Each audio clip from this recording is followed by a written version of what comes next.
Qual é o efeito do coronavírus no corpo? Ainda há muita confusão em relação ao efeito causado pelo vírus no corpo humano. Os sintomas, febre, tosse, falta de ar, podem indicar uma série de doenças, como a gripe, a faringite bacteriana e o resfriado comum. Conforme os casos de infecção pelo coronavírus proliferam pelo mundo e os governos adotam medidas extraordinárias para conter o avanço da doença, ainda há muita confusão em relação ao efeito causado pelo vírus no corpo humano. Os sintomas, febre, tosse, falta de ar, podem indicar uma série de doenças como a gripe, a faringite bacteriana e o resfriado comum. Eis o que os especialistas em medicina e pesquisadores descobriram até o momento a respeito da progressão da infecção causada por este novo e o que ainda não se sabe. Como é causada a infecção pelo coronavírus? O vírus se dissemina pelas gotículas espalhadas pelo ar, pela tosse ou pelo espirro, com as quais as pessoas ao redor podem entrar em contato via nariz, boca ou olhos. As partículas virais nessa gotícula chegam rapidamente ao fundo das passagens nasais, fixando-se a um receptor particular nas células, onde tudo começa. As partículas do coronavírus têm proteínas pontiagudas saindo de sua superfície, e esses ganchos se prendem à membrana celular, permitindo que o material genético do vírus entre na célula humana. Esse material genético vai, então, sequestrar o metabolismo da célula e dizer, na prática, não faça o trabalho de sempre. Seu trabalho agora é ajudar na minha multiplicação e na produção do vírus, disse William Schaffner, infectologista do Centro Médico da Universidade Vanderbilt em Nashville. Como esse processo causa problemas respiratórios? Conforme as cópias do vírus se multiplicam, elas se espalham infectando as células adjacentes. Os sintomas costumam começar no fundo da garganta, com uma inflamação e uma tosse seca. O vírus então avança progressivamente pelos dutos dos brônquios. Quando o vírus chega aos pulmões, as mucosas inflamam.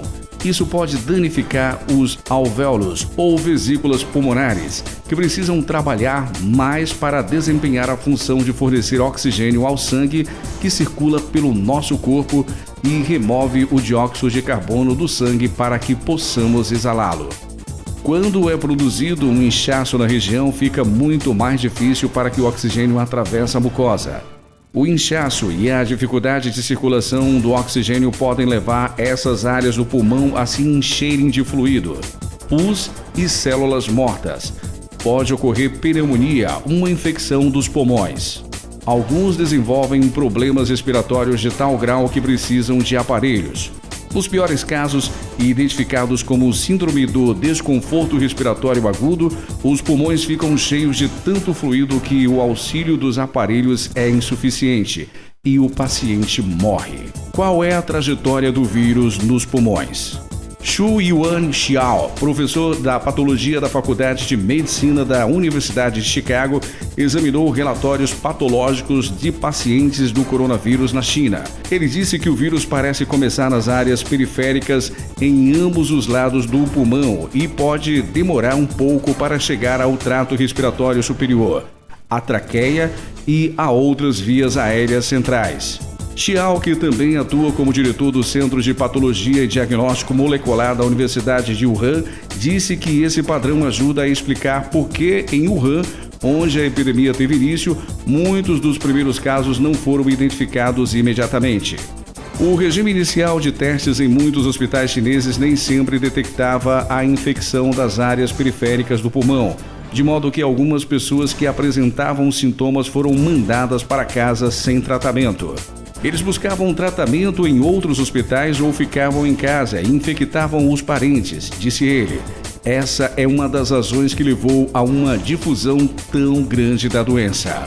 Esse estudo e o trabalho de Xiao mostram que, conforme a doença progride, as tomografias mostram opacidade de pó de vidro, uma espécie de véu cobrindo partes do pulmão que é evidente em muitos tipos de infecção respiratória viral. Essas áreas opacas podem se espalhar e se adensar em determinados lugares conforme o quadro se agrava, criando aquilo que os radiologistas chamam de padrão de pavimentação heterogênea no exame por imagem. Os pulmões são a única parte do corpo afetada?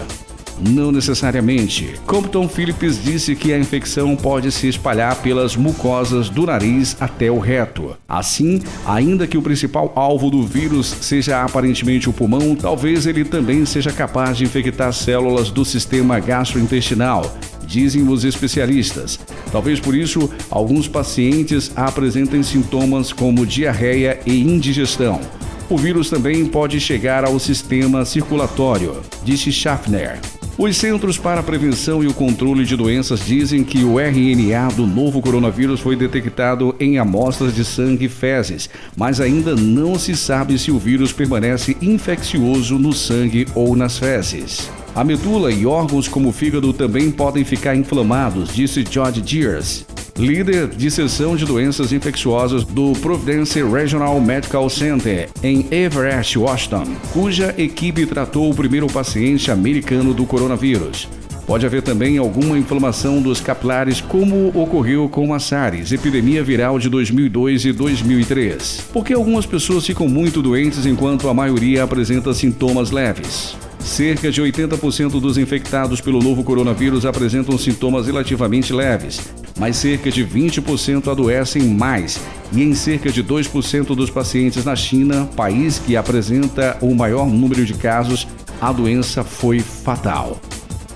Especialistas dizem que os efeitos parecem depender do quando o sistema imunológico da pessoa é forte. Os mais velhos e aqueles que apresentam outros problemas de saúde, como diabetes e outras doenças crônicas, apresentam maior risco de desenvolverem sintomas graves. O que os cientistas ainda não sabem a respeito dos pacientes com o coronavírus? Muita coisa.